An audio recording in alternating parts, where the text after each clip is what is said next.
Kuminsan yung mga dumarating na unos, hampas na ng Diyos yan sa mga taong hindi lang nakakalimot. Kasi iba yung nakakalimot kaysa doon sa talagang nagpapabaya na.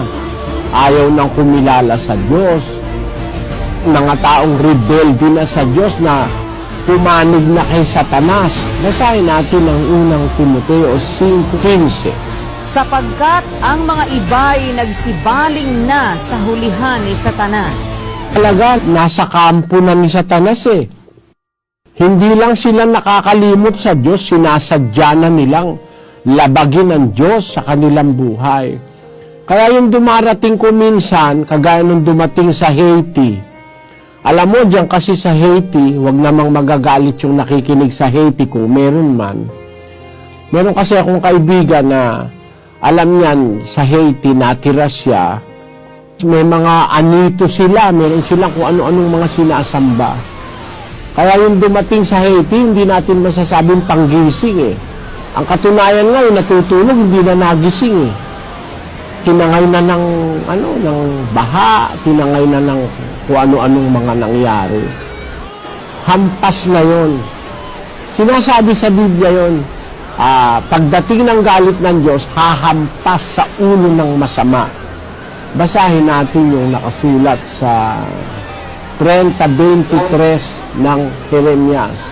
Narito, ang unos ng Panginoon, ang kanyang kapusukan ay bumulalas na parang buhawi, hahampas sa ulo ng masama. Ayon.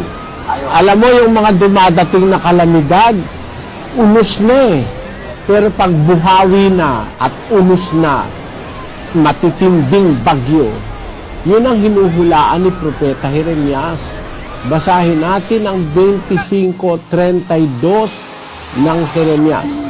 Ganito ang sabi ng Panginoon ng mga hukbo. Narito, kasamaan ay mangyayari sa bansa at bansa, at malakas na bagyo ay ibabangon mula sa kahuli-hulihang bahagi ng lupa. At ang mapapatay ng Panginoon sa araw na yaoy magiging mula sa isang dulo ng lupa hanggang sa kabilang dulo ng lupa. Sila'y hindi tataghuyan o dadamputin man o ililibing man. Sila'y magiging dumi sa ibabaw ng lupa. Alam mo, merong pagdating na unos eh. Hindi na pwedeng paglamayan yung mga patay eh. Hindi na tataghuyan at hindi na rin ililibing. Wala na, hindi mo na malaman kung saan na napunta. Napunta na ng dagat o kaya nalibing na siyang mag-isa. Yan ang mga unos ng Diyos. At ang sabi ni Propeta Jeremias, hahampas sa ulo ng mga taong masasama. Bakit? Meron kasing mga tao talagang tumalikod na sa Diyos. Ayaw na ng Diyos sa buhay, kagaya ng mga drug addicts. Wala nang takot sa Diyos yung mga drug addicts. Pati ka mag-anak, pinapatay.